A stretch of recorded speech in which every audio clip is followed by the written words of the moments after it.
इस वीडियो में हम समझेंगे इलेक्ट्रिक फ्लक्स और गॉसस लॉ के बारे में। गॉसस लॉ को समझने के लिए पहले हम इलेक्ट्रिक फ्लक्स को समझेंगे। चलिए समझते हैं इलेक्ट्रिक फ्लक्स के बारे में। Electric flux is the total number of electric field lines crossing through given surface area. किसी सरफेस से पास होने वाली इलेक्ट्रिक फील्ड लाइंस का टोटल सम इलेक्ट्रिक फ्लक्स कहलाता है। एनिमेशन में हम देखते हैं कि कुछ इलेक्ट्रिक फील्ड लाइंस एक रेक्टेंगल सरफेस से पास हो रही है, जो कि एक ओपन एरिया है। हम इस रेक्टेंगल एरिया को छोटे छोटे स्मॉल एरिया में डिवाइड करते हैं और हर एक का साइज dA मान लेते हैं। dA को हम डिफरेंशियल एरिया कहते हैं। अब हम dA के परपेंडिकुलर एक वेक्टर लेते हैं, जिसे हम एरिया वेक्टर कहते हैं। इस एरिया वेक्टर का मैग्नीट्यूड dA होता है। dA से पास होने वाली इलेक्ट्रिक फ्लक्स को हम d∅ से डिनोट करते हैं और इसे डिफरेंशियल ऑफ फ्लक्स भी कहते हैं। Differential of flux electric field और एरिया वेक्टर के डॉट प्रोडक्ट के बराबर होता है। d∅ को सिंप्लीफाई करने पर हमें कोस एंगल मिलता है, जो कि इलेक्ट्रिक फील्ड और एरिया वेक्टर के बीच का एंगल है।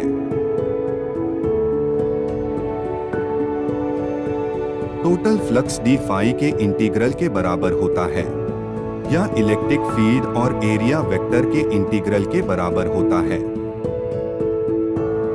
चलिए अब देखते हैं कि इलेक्ट्रिक फ्लक्स गॉस लॉ से कैसे रिलेट करता है। एनिमेशन में हम देखते हैं कि एक पॉजिटिव चार्ज को एक स्फीयर के सेंटर में प्लेस किया गया है। इस स्फीयर का रेडियस r माना गया है। अब हम इस स्फीयर पे एक स्मॉल एरिया dA कंसीडर करते हैं। इस एरिया का एरिया वेक्टर सरफेस के परपेंडिकुलर है, साथ ही रेडियली आउटवर्ड है। इलेक्ट्रिक फील्ड जो चार्ज के थ्रू जेनरेट हो रही है, वो भी रेडियली आउटवर्ड है। इसका मतलब एरिया वेक्टर और इलेक्ट्रिक फील्ड की डायरेक्शन स्फीयर के हर एक पॉइंट पे सेम होगी और उन दोनों के बीच का एंगल 0 होगा। अब जैसा कि हम जानते हैं कोस 0 1 होता है, और इस वैल्यू को फ्लक्स के फॉर्मूले में पुट करें तो फ्लक्स की वैल्यू इलेक्ट्रिक फील्ड और dA के इंटीग्रल के बराबर होगी। क्योंकि इलेक्ट्रिक फील्ड स्फीयर के हर एक पॉइंट पे सेम ही है, इसलिए हम इसे कांस्टेंट टर्म मान सकते हैं। और अब dA का इंटीग्रेशन करें तो हमें स्फीयर का सरफेस एरिया मिलता है, जो कि 4πr² होता है। एरिया की वैल्यू पुट करने पर फ्लक्स की वैल्यू E 4πr² होगी। अब अगर हम इस फ्लक्स में इलेक्ट्रिक फील्ड की वैल्यू को पुट करें तो हमें टोटल फ्लक्स मिलता है, जो कि Q divided by epsilon not के बराबर है, जिसमें एप्सिलॉन नॉट फ्री स्पेस की इलेक्ट्रिकल परमिटिविटी है। इस फॉर्मूले से हमें पता चलता है कि इलेक्ट्रिक फ्लक्स स्फीयर के रेडियस पे डिपेंड नहीं करती, क्योंकि एप्सिलॉन नॉट कांस्टेंट वैल्यू है, इसीलिए टोटल इलेक्ट्रिक फ्लक्स चार्ज पे डिपेंड होती है। इसी इक्वेशन को हम गॉसस लॉ कहते हैं, और इस इक्वेशन से गॉसस लॉ कुछ इस तरह डिफाइन करेंगे। Gauss's law state that the electric flux going through a closed surface is the sum of all charges Q inside the closed surface divided by permittivity of free space epsilon naught. Thanks for watching. If you like this video, subscribe our channel for more videos.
Van de Graaff generator.